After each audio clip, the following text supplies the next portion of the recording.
Welcome to the Matter Financial Report. I'm your co-host, Tony Shore, and I'm here with our host, the man with the plan, Michael Matter. Michael, great to see you. You've got a great show lined up for us. When not to play it safe, that's an interesting take. I can't wait to dig into that. But first, let's talk about the financial conference that you and I just got back from. It was fun to see you out there. You and your wife were out there.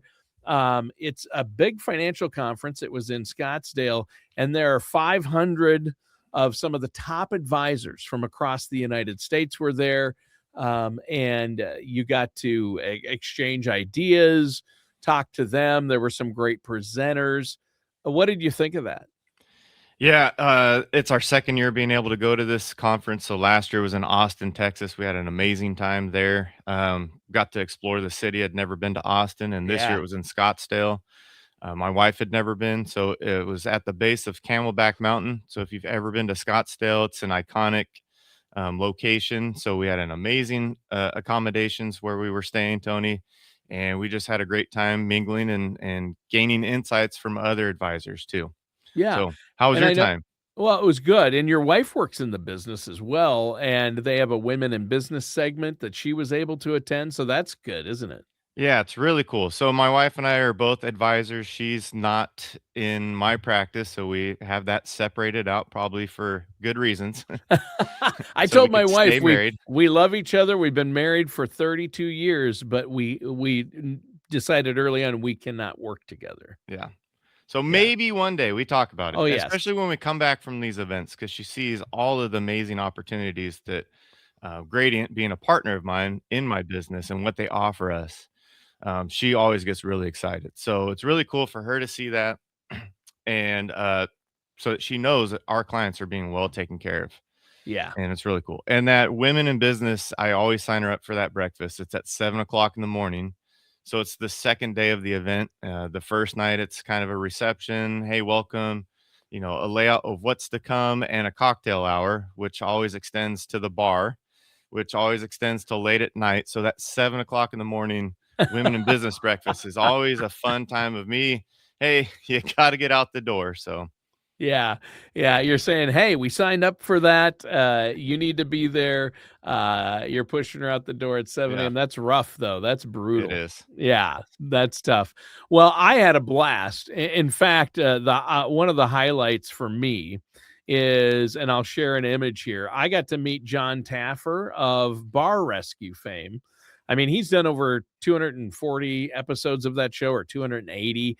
Yeah. If you've never seen Bar Rescue, John Taffer's great. He's very intense, and he was one of the main speakers. I think he used the BS word during his speech about 40 times Yes. during the show. But here's a picture for the viewers on YouTube. And if you're listening to this show as a podcast, check out the video version of the show so you can see the picture I just put up on our video of John Taffer yelling at me. Actually, I got to introduce him, and he came up to me and said, "Hey, I heard you did that introduction. You have a great voice." And I thought that was nice of him to say, because I don't think he just hands out compliments like candy. No, they had 3 keynote speakers. He's one of the 3, and, we get to meet him afterwards, right, which is really Right. cool. You get the photo opportunity, and you took a great advantage of that because that is such a cool picture. So if you are listening to the podcast, we are on YouTube, so just search us on YouTube, The Matter Financial Report, and you'll get to see this picture. John Taffer, if you've ever watched the show, he's an intense person, and, it's not scripted. I mean, it's formulaic, but it's not scripted.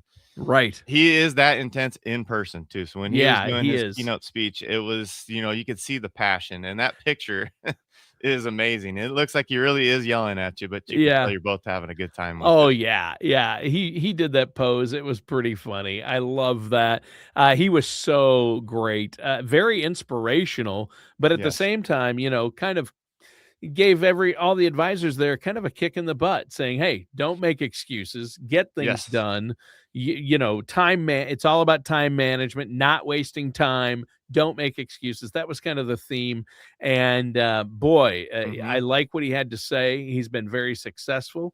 He's consulted and turned around a lot of failing businesses. I mean, his success ratio is at about 78% of all the businesses that have been failing when he came in. He's turned them around and they're now successful. That's a great track record.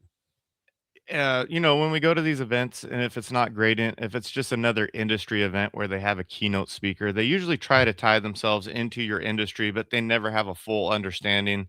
They just know that they're speaking to financial professionals, or Right. they know they're speaking to realtors, and they mention that at the beginning. But he had a very firm grasp of, you could tell he's very savvy with his investing.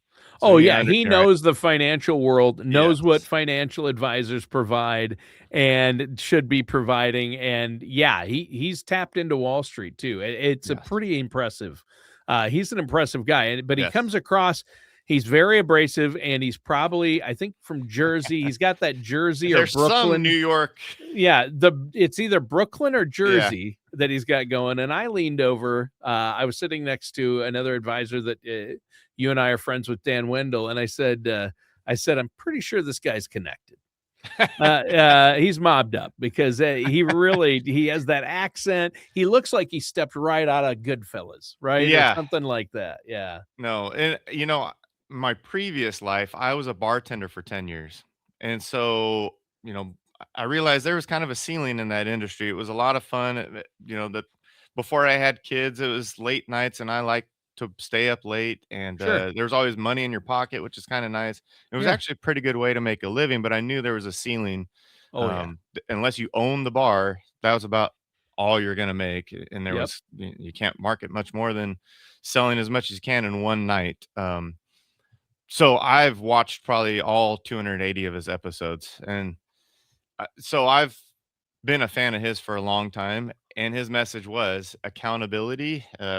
Look yourself in the mirror. If you failed at something, learn from it and move forward. Don't blame circumstances or anyone else, but look yourself in the mirror and say, what is it that I could have done differently, right? So that I can move forward and be successful moving Yeah. forward. So it was really cool. Yeah, that's a good lesson for all of us, Hmm. out there. Now, moving on, we talked about that. Oh, Yes. actually, and there was a couple other great speakers there. We met Danica Patrick, the race car Yes. driver. She was great. That first guy, Kyle, was the funniest, maybe the best speaker I've ever heard at Oh an man. event. A mile He a minute. He was on that stage and he was going. It's like, this guy. Yeah, he Red Bull gave him wings. He was Yes. great, but he was amazing, and That was he was really cool. very clever, very sharp. What a Yes. brilliant mind that guy has. I agree. He's come up with a lot of great ideas and monetized them, and he encouraged people to say, "Does this sound like a good idea?" And he told us what he did and how much money it made. I mean, he created a fake marathon, Yes. and he actually got sponsors for it. That's who does It that? was amazing. That was so funny, and he Yeah. made Running World Magazine and, with his marathon, it was unbelievable. I actually had tears in my eyes at one point Yes. during his presentation, so Yeah. but it He's a professional. but you sharing what works with how you help the people you work with and other advisors talking about all the changes and how they, can utilize different tools to help the people they work with, it really is helpful, isn't it, to go to these things? Yep. I always gather 2 or 3 things that are just like, okay, write that down, research that, and implement it in my own life. So, Yeah. So what are we talking about today? What do you mean when not to play it safe? when not to play it safe. So, kind of, it's been a couple weeks since we've recorded. It was Yes. before Christmas. Yes. Now we're halfway through January. So, when you're Already. listening to this or seeing us, it'll be at the end of January. Yep. And I just want to piggyback off our last conversation, right? We had Ernesto De La Torre on from Yeah. Gradient Investments. We shared some cool charts. There were even eye-opening to myself, those intra-year troughs, right? Oh, yeah.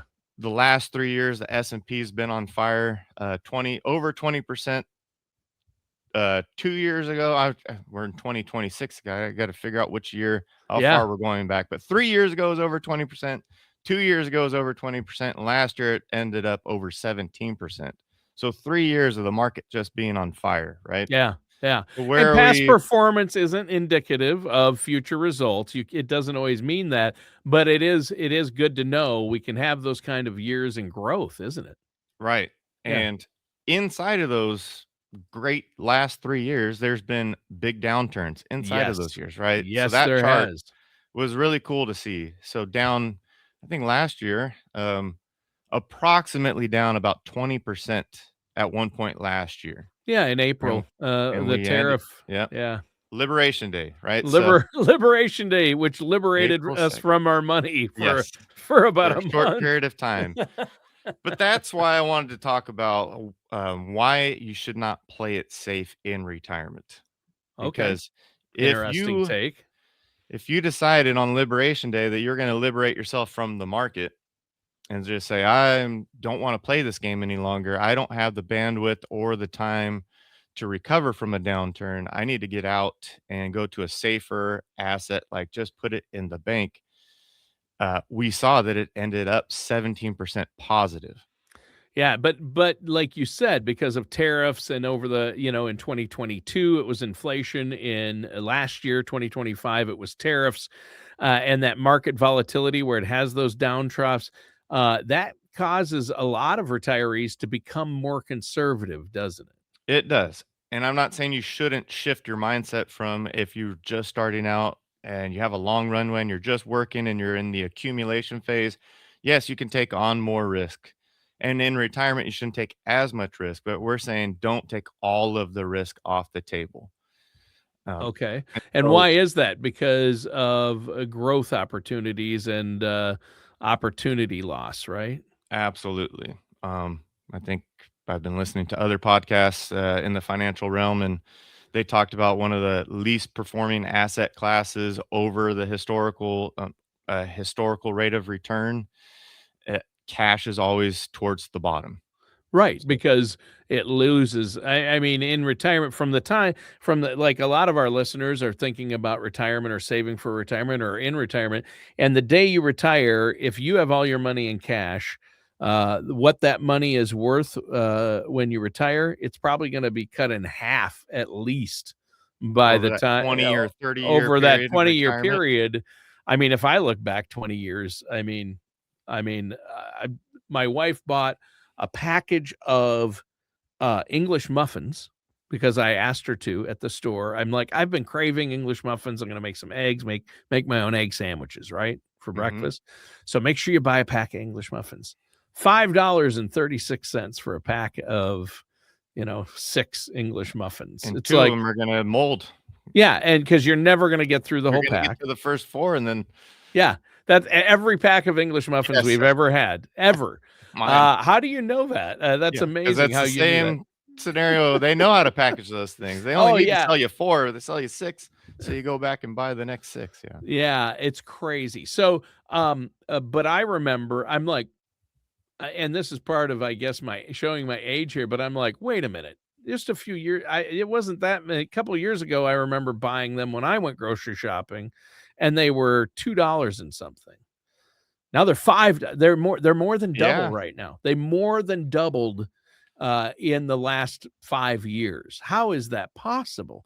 Well, So, Tony, what about like my parents would tell me when they were kids, they'd go to the double feature at the Cinemark. They'd 5 cents, I think, to go see 2 movies, I know, and isn't another, that or crazy? maybe it's 10 cents to see the 2 Yeah, movies and 5 cents for the popcorn and the soda and the yeah, candy. So 15 cents. Their parents could drop them off, and all day long on a Saturday they were at the movie theater. yeah, It's amazing. $20 to go to the movies now. Oh, So yeah, and that's boy, popcorn, yeah, that's the just to see the movie. You're right. yeah, yeah. I remember it wasn't that long ago where the matinees were $5 and the movies were, between 7 and 10. Yeah, Wasn't that long ago. Now it's like, exactly. When I was a kid, it wow. was $5 to go to the movie, and my parents were Yes. saying, "Well, how much cheaper was when they were kids?" And now, Yeah. when my kids are old enough to go by themselves, take a date to the movie, it's gonna be like, "Well, when I took my date, it was $5. It's If they 30." still go to the theater. Right, Yeah, yeah. exactly. So, the Exactly. So, safest way to lose money is just to put it into a bank account that's not earning any type of under your interest mattress, under your mattress, it's and gonna you're lose a lot of safely money. losing money. So, Yeah. I mean, the year inflation went up recently, we had what, a 9%, 10? I mean, it was even double digit mhm. inflation. When you start getting into that level of inflation, your money just lost 9%, that, within a 12-month period, your money is losing. And it's going to lose every single year. I mean, Yep. inflation doesn't go down. Inflation Typically, numbers, the percentage goes down, but the cost of everything still right. goes up, It right? builds off of the previous year. So if we're Yeah. adding 2 to 3% in a normal inflationary environment, it's about 2 to 3%. That's what we try to target every year. We want to keep our inflation around 2 to 3%, but that's based off of 2 to 3% the previous year.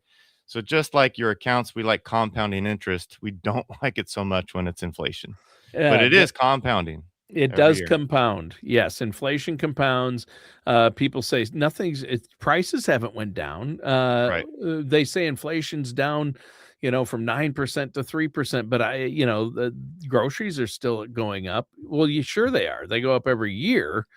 Some years they just go up a lot less. That's right. The only thing that goes down in price are televisions. That's it. That you have one thing in this life that has gone down in price over the last 50 years, and Yeah. that's televisions. I Yep. mean, that's one item out of everything you buy. The only thing you're actually paying less for nowadays are TVs, right? Am I wrong Right, on that but one? because it's cheaper, you can get a bigger one, so you're still paying the same price. It's like, well, Yeah, now that's the instead of the deal. 50, I can get the 65. Now I get the 100. That's how So, they get you. yeah. Sure, sure, sure. So basically, if it reminds me of that story. I think I might have mentioned it on a previous show, but I was talking to an advisor recently who had a lady come in, and she had $700,000 in her checking account, and that was her entire retirement savings, and she was getting ready to retire. She was at retirement age, she's 65, 67, said, I need, I might need some help with my money. Is this going to last me? And they're like, okay, where is it? Give me us all your accounts. And she had one. And they go, well, where are your other accounts, your 401ks, your IRAs? She goes, I don't have a 401k. I put all my retirement savings in my checking account. So she's losing money big time every year. She lost all that opportunity too, right? But it doesn't matter. She is where she is currently. So build a plan from where you're at. Don't worry about what you missed out on in the Yeah, past you and can't. correct the Yeah, mistakes and you move gotta forward look with a better forward. plan. You gotta look forward, but you can now take advantage. And the, Yes. the last thing she should do, even at her age, is probably, depending on other aspects, but everybody's situation is different. But what you're saying is that's too conservative. We can help if you feel Yes. like you're way too risky or way too conservative. There are things that you can do to remedy that. Correct? Yes. So all of my clients, the baseline is just doing a risk assessment to figure out where in the spectrum are you? How much risk are you willing to take? Almost everyone that I talk to, they say I think I'm a very conservative investor. I think 90% of the time people are saying they're very conservative. Well, what does that really mean? What are the behavioral aspects that makes you think that you're a conservative investor? So if I just took you at your word, Tony, I'd say keep it in the bank. You're conservative. You're going to lose sleep if you see a penny, your $700,000 drop to $695,000, right? Right. You Right. can't sleep at night. Right. Well, maybe that's not really the case. Maybe they could sleep at night, but they just want to make sure that all $700,000 isn't going to disappear overnight. And it's gone. Yeah, And it's gone. you don't want Yeah. the "and it's gone" No, that was a great South line. Park episode. Yes, And it's gone. and it's Yes. gone. We invested it in International Monetary Fund, and And it's it's gone. gone. Yes. So you don't wanna be in that situation. Yeah, you No. wanna work with a trusted financial services professional who's a fiduciary, who's gonna look out for your best interest and make sure you have the proper balance between risk and safety and things like that, or principal protection, Right. however you wanna word that. But in that case, when you talk about risk assessment, you have a risk analysis that people can Exactly. take to see where they're really at. A lot of people say, "Oh, I'm pretty conservative." Well, let's see where your money's actually at. And then they say, "Okay, I've got a 401k, I've got this." And all their money, first of all, is tied to the market typically, right? I Oh mean, my in a lot goodness. of Everyone that cases. says they're a conservative investor, It's the all in last stocks and it's bonds or 100% at stocks. risk, and they don't even know where it is, why it's Yeah. doing what it's doing. Sometimes they don't So even have any in bonds. It's 100% in right. stocks, right? Yes. And Yeah. so, last 3 years, they're conservative investor, but their accounts have gone up 20% annualized. So they think, well, this is great. And that is great. I'm glad that you took advantage of a roaring economy. But what happens when it has a 20% downturn and you consider yourself conservative? You're going to be really upset that your account's down 20%. Yeah, in 2000, when another 2008 hits, when we Hmm. have another black swan event or a big dip in the market, what are you going to do? Like last Exactly. April, are you going to move to cash because then you saw, I lost all this money. I've got to move to cash. So then you're going to lock in those losses, and then you're going to miss out on all the gains a month later or a year later, whenever, in 2025, it went back up 70. You got all the losses back and more. And that can happen. You don't want to miss out on the rebound, right? Exactly. Like that chart that we showed last episode of the intra-year troughs and gains. I Yeah, mean, every year, even when the market's up, it's going to be down at some point during the year. Another thing that I talk about with my clients that have a lot of concern about being back in the market, if they've taken their money out and they have a little hesitancy to go back in, it's just explaining there's a lot of reasons to, no matter what time or period in history that we're in, there's always a reason to worry or have issues of think this might happen or these are the current risks. There's sure. always an excuse or reason to not be in the market.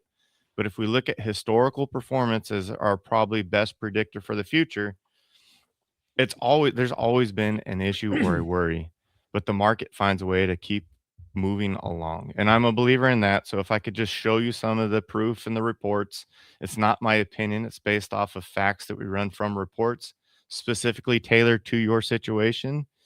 And then it ties back into don't be too conservative in retirement. And it's let's match your risk assessment to a suitable investment. So if you are a moderate or conservative investor, there are still options and opportunities to be in the market, but not overly exposed or maybe concentrated in a certain sector or few number of stocks that would really put you at risk. It's putting together a crafted plan specifically for yourself, matched to your risk assessment. Right. It is that plan or having a withdrawal strategy. And making sure that you have your base income for retirement covered, and then maybe you leave your remaining assets in some serious growth items, and make sure you are taking some risk because you're going to need that growth because of things like inflation, Right. because you don't want to grow stagnant. You want your money to last. And those are the types of plans that you help people work out. And each one is based on their individual situation. And you can run reports on where they're at right now. How much money of their money is at risk? How much of it is conservatively invested? Or maybe it's not invested at all and it's just sitting there and it's not growing at all. You want to look at those things because there are times when you don't want to play it safe. And people think, well, okay, I'm getting toward retirement. I've heard I've got to really rein back.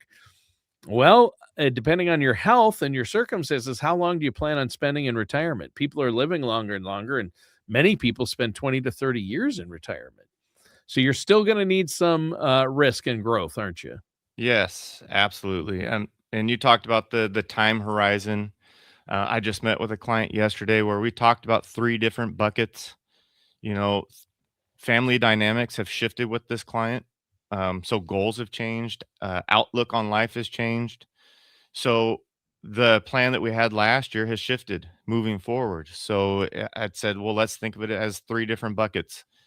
This client would like to spend more money than they thought they were going to spend because they wanted to distribute instead of leaving the majority of it as a legacy after they die. They'd like to see the people that they're gifting the money to enjoy it while they're alive. So that attitude has shifted. So we want to make more of their long term bucket shift to a short term bucket. Yeah. Then Yeah. we need a medium term bucket of, okay, well, we don't want to spend all of it immediately. That can create some taxable consequences. So let's have a midterm bucket. So give me some ideas of what you'd like to spend your money on up front in the next year or two. And we have accounts that we could still make sure that they're growing at a reasonable rate. We have the stable value fund that's a money market account. So we're going to get more than the bank's offering you, but it's liquid. It's going to generate a return for you. And that's a Yeah. short term bucket. And then we have a medium term bucket where we could take a little more risk than just putting it into a money market account. But you told me you're conservative. There's things like structured notes, Tony, that I don't think we've talked about on this show, but they're amazing investment vehicles that offer a hedge to the downside of the market that a lot of other firms don't offer. Sure. They're And amazing. those and the terms on those can vary. And sometimes they offer really good ones and sometimes they change. So you wanna make sure you ask a trusted financial professional. And the good news is you do have access to those for your clients and the people you work with. And for our listeners and viewers out there, they should set up a consultation with you because number one, everybody's situation is different. See if that's right for you because boy, those are really they've really They're benefited a lot. powerful. They Oh are my goodness. powerful. But are they right for you? And what's your current situation? Where is your money at? How will that fit into your overall plan? Right. And I know that's what you look at as a fiduciary. And I think that is huge, Michael. So before we go, let our Yes. listeners out there know how they can get a hold of you to set up that no charge, no obligation consultation. Yeah. Give us a call. Go 916 469 9016. That's our local office here in Sacramento. So 916 469 9016. Or you can go to the website, thematterfinancialgroup.com. All right. Yep. And that website again, thematterfinancialgroup.com. And matter is spelled just like it sounds, Matter, or call 916 469 9016. Great show. Great information. I know you love to hear from the listeners, give feedback, questions, or if they want to set up that consultation, great. Pick up the phone and give Michael and the team at Matter Financial a call. Michael, great topic today. I was wondering where you'd go when not to play it safe. A lot of great information Yes. today. Welcome back. It's a new year, and I know you have a lot of great shows lined up. So we'll talk to everyone next week. Thank you, That does Tony. it. Yeah, thank you. And that does it for today's episode of the Matter Financial Report with our host, Michael Matter.